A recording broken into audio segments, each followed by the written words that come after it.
ಎಲ್ಲರಿಗೂ ನಮಸ್ಕಾರ. ಕನ್ನಡ ಮಾಣಿಕ್ಯ ಯೂಟ್ಯೂಬ್ ಚಾನಲ್ಗೆ ಸ್ವಾಗತ. ದಂತಕಥೆಯ ಇವತ್ತಿನ ಸಂಚಿಕೆಯಲ್ಲಿ ಡಾಕ್ಟರ್ ವಿಷ್ಣುವರ್ಧನ್ ಅವರನ್ನು ಹತ್ತಿರದಿಂದ ನೋಡಿದಂತಹ ಕೆಲವು ವ್ಯಕ್ತಿಗಳು ಹಂಚಿಕೊಂಡಿರುವಂತಹ ವಿಶಿಷ್ಟ ಘಟನೆಗಳನ್ನು ತಿಳಿದುಕೊಳ್ಳೋಣ.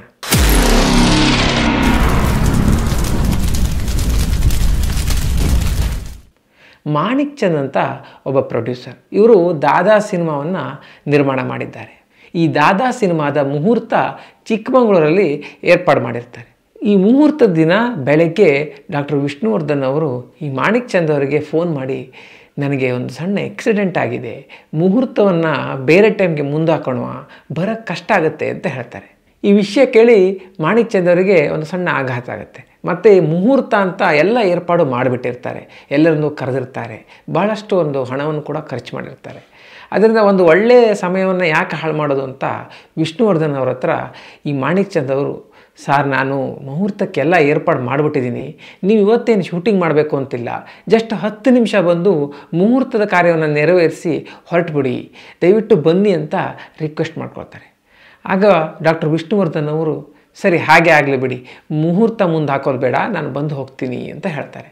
ವಿಷ್ಣುವರ್ಧನ್ ಅವರು ಯಾವಾಗ ಚಿಕ್ಕಮಗಳೂರಿಗೆ ಬರ್ತಾರೋ ಆಗ ಮಾಣಿಕ್ ಚಂದ್ ಅವರಿಗೆ ತುಂಬ ಒಂದು ದೊಡ್ಡ ಆಶ್ಚರ್ಯ ಕಾದಿರುತ್ತೆ. ಯಾಕಂದರೆ ಅವರು ಆ ಆಕ್ಸಿಡೆಂಟ್ ಆಗಿ ನೋವಿನ ನಡುವೆಯೂ ಕೂಡ ಯಾವುದೇ ಒಂದು ನೋವನ್ನು ತೋರಿಸ್ಕೊಡದೆ ಕ್ಯಾಮ್ರಾವನ್ನು ಎದುರಿಸಿ ಮುಹೂರ್ತವನ್ನು ಮುಗಿಸ್ಕೊಡ್ತಾರೆ. ಇದಷ್ಟೇ ಅಲ್ಲದೆ ಮತ್ತೆ ಅವರು ಬೆಂಗಳೂರಿಗೆ ವಾಪಸ್ ಹೋಗಲ್ಲ, ಚಿಕ್ಕಮಗಳೂರಲ್ಲೇ 15 ದಿನಗಳ ಕಾಲ ಇದ್ದು ಶೂಟಿಂಗನ್ನು ಕೂಡ ಮುಗಿಸ್ತಾರೆ.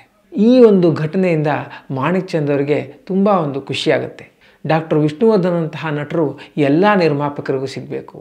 ಅವರು ಕೇವಲ ಬಾಯಲ್ಲಿ ನಿರ್ಮಾಪಕರನ್ನ ಅನ್ನದಾತ ಅನ್ನಲ್ಲ, ಅವರ ಒಂದು ಕೆಲಸದಿಂದ, ಅವರ ಒಂದು ನಡತೆಯಿಂದ ಈ ಮಾತನ್ನು ಅವರು ಪ್ರೂವ್ ಮಾಡ್ತಾರೆ. ಇಂಥ ಒಂದು ನಟ ಎಲ್ಲರಿಗೂ ಸಿಗಬೇಕು ಅಂತ ಹೇಳ್ತಾರೆ. ಇನ್ನು ಹಿಂದಿಯ ಖ್ಯಾತ ನಟ ಅಕ್ಷಯ್ ಕುಮಾರ್ ಅವರು ಡಾಕ್ಟರ್ ವಿಷ್ಣುವರ್ಧನ್ ಅವರ ಜೊತೆ ಸಿನಿಮಾ ಮಾಡಿರೋದು ನಮಗೆಲ್ಲ ಗೊತ್ತೇ ಇದೆ. ಈ ವಿಷ್ಣು ವಿಜಯ್ ಸಿನಿಮಾ ಶೂಟಿಂಗ್ ಟೈಮಲ್ಲಿ ಅಕ್ಷಯ್ ಕುಮಾರ್ ಅವರಿಗೆ ಒಂದು ಆಶ್ಚರ್ಯ ಕಾದಿರುತ್ತೆ.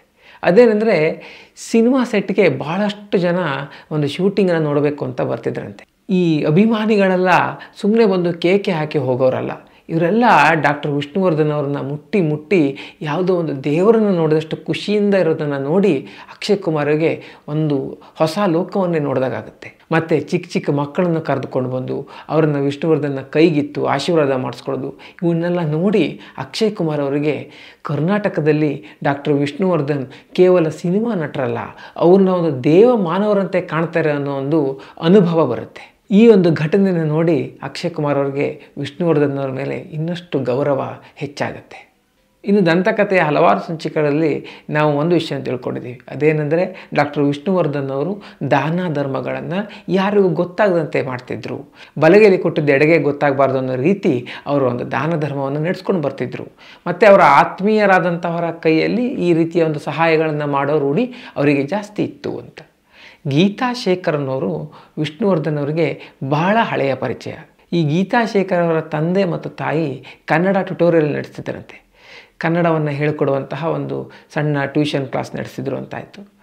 ಆ ಸಮಯದಲ್ಲಿ ಡಾಕ್ಟರ್ ವಿಷ್ಣುವರ್ಧನ್ ಅವರು ಇನ್ನೂ ಹೀರೋ ಆಗಿರಲಿಲ್ಲ. ಅಂತಹ ಸಮಯದಲ್ಲೇ ಈ ಟ್ಯುಟೋರಿಯಲ್ ಕ್ಲಾಸ್ಗೆ ಅವರು ಬರ್ತಿದ್ರಂತೆ. ಆಗ ಗೀತಾ ಶೇಖರ್ ಅವರಿಗೆ ಡಾಕ್ಟರ್ ವಿಷ್ಣುವರ್ಧನ್ ಅವರ ಪರಿಚಯ, ಒಂದು ಒಳ್ಳೆಯ ಸ್ನೇಹ ಕೂಡ. ನಂತರ ಡಾಕ್ಟರ್ ವಿಷ್ಣುವರ್ಧನ್ ಅವರು ಜನಪ್ರಿಯರಾದ ಮೇಲೆ, ದೊಡ್ಡ ನಟರಾದ ಮೇಲೆ ತುಂಬ ಬಾರಿ ಈ ಗೀತಾ ಶೇಖರ್ ಅವರ ಮೂಲಕ ಹಲವಾರು ಸಿನಿಮಾ ರಂಗದ ಪೋಷಕ ನಟರಿಗೆ, ಕಿರುತೆರೆಯ ಪೋಷಕ ನಟರಿಗೆ ಸಹಾಯಗಳನ್ನು ಮಾಡ್ತಿದ್ರಂತೆ.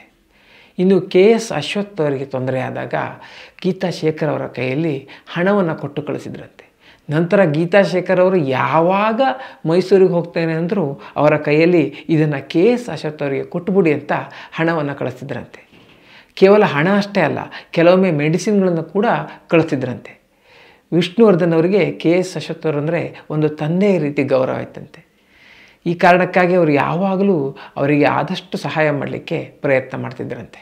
ಸ್ನೇಹಿತರೆ, ನಾವು ಇವತ್ತು ಒಂದು ತಿಳ್ಕೊಂಡಂತಹ ವಿಷಯಗಳನ್ನು ಗಮನಿಸಿದರೆ ಡಾಕ್ಟರ್ ವಿಷ್ಣುವರ್ಧನ್ ಅವರಿಗೆ ಅವರ ವೃತ್ತಿಯ ಮೇಲೆ ಯಾವ ರೀತಿಯ ಒಂದು ಶ್ರದ್ಧೆ ಇತ್ತು ಮತ್ತು ಎಷ್ಟು ಶ್ರಮ ಹಾಕಿ ಅವರು ಕೆಲಸ ಮಾಡ್ತಿದ್ದರು ಅನ್ನೋದನ್ನು ತಿಳ್ಕೊಬೋದು.